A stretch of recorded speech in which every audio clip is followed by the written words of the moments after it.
Welcome to Ina Show!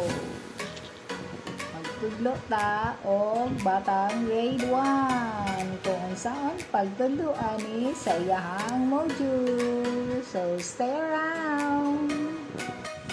So, inanin guys, pag tudlo guys ang bata guys, kailangan atong preparation sa atong sarili ko, okay ra ba ka? Kung hanay ba kayo? Dapat relax, dito ma-stress kay stress na pagtudlo, wadi tayo kapainan. So, be relax. So, dali na dariday. So, naarami sa among kusina, guys. Dali sa among lamesa. Dali rami magtudlo, no? So, guys, nara ko ang estudyante, no? Ano kita? Apo kita? Hindi kita, anak? O, apo daw na ako isa, guys. Anong tawag mo sa akin? Ina. Wa ko kapatawag og lola guys kay sa mo ko kapiguwang. So ina ra kay ana dai siya na ina yang tawag sa akin. So ina means lola. Okay? So kinahanglan pag magtudlo ka sa ato ang estudyante, kailangan naka-prepare na ito ang mga modules mo. Ano siya ng module? Alam din sa unang quarter na ikawalong semana sa pagila sa letrang L, letrang P, o pagila sa paggamit o proper noun o common noun. Okay guys, so kailangan nakaprepare na itong estudyante kay kasi makaparoon niya ba? No. Sige dito na. Then, so kini siya kinaanad man siya Tagalog. Nya, sinisaya mo itong module. So kailangan mo na kung siya i-translate sa iyahan no. So nakabutangan ni kay unang adlaw. So, kailan ako sa inyo guys. So, unang adlaw. So, narao. Ang instruction nga niya is, kabit ang hulagway nga anaa sa kolong A, inaagi sa paglinya nga to sa iyang ngalan nga anaa sa kolong B. So, ang mga pictures nga nina nasa kolong A, tapos diri kung unsa siya na diri sa kolong B, so i-connect siya. So, ang sabi dito, i-connect mo daw yung ano yung picture sa column A tapos dito sa column B, no? Sige, so tanaw na to mga kaina kung kabalo ba siya sa iyang imo, no? Ano yung pencil mo? So ano ganyan? Ano yan siya? Lakas ang numero. Then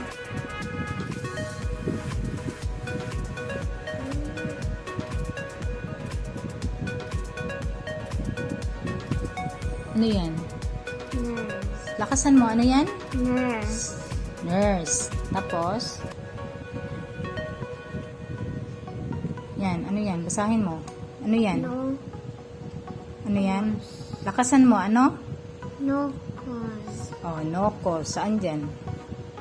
Saan dyan? Connect mo. Then, ano pa? Tingnan natin sa likod ng page. Sa likod ng page ano yung nakalagay dyan? Niwang. Oh, niwang yan siya. Oh, saan mo yan siya dapat i-connect? Oh, bakit mo yung teacher? Oh, anong nangyari sa module? Mali. Ano ang module? Mali. Bakit mali ang module? Kasi walang niwang. Walang niwang dyan. Saan ang niwang? Saan ang niwang? Nasaan ang niwang na picture? Nasa? Oh, nasa likod. Nasa likod ang niwang na picture. Oh, yan. Paano yan i-connect? Paano yun i-connect? Kasi, nasa sa likod siya. So, anong gawin natin? Kaya nasa sa likod mo siya. Anong gawain mo? Anong gawain mo? Hindi mo alam. So, ang gawain na lang natin, ganito na lang.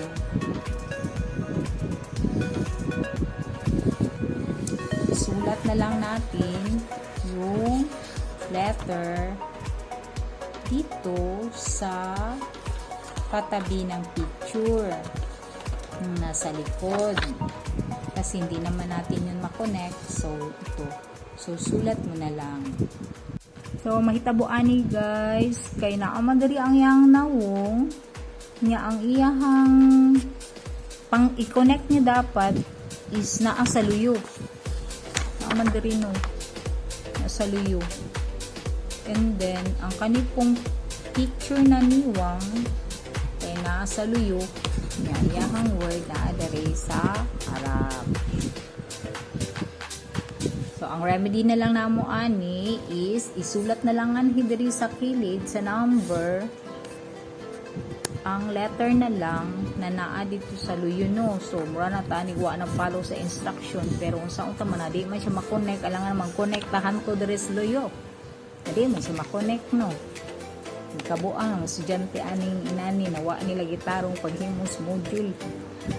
So, ana na lang. So, anong letter na nasa likod be? So, ano ito, be? Oo. Ano ito, Zirin? Ano ito? Nawong.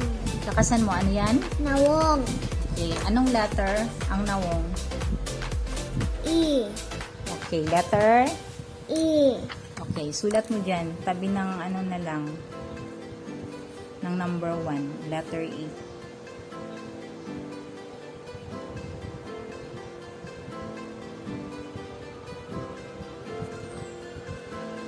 So, yan. Lagyan mo ng line. Line. Lagyan mo ng line ng letter E. Yan. And then, anong letter yung niwang? Nawong. Ano yung letter? Anong letter? B. Okay, letter B. So, saan mo isulat ang letter B? Ito. Oh, sige, sulat mo dyan sa side.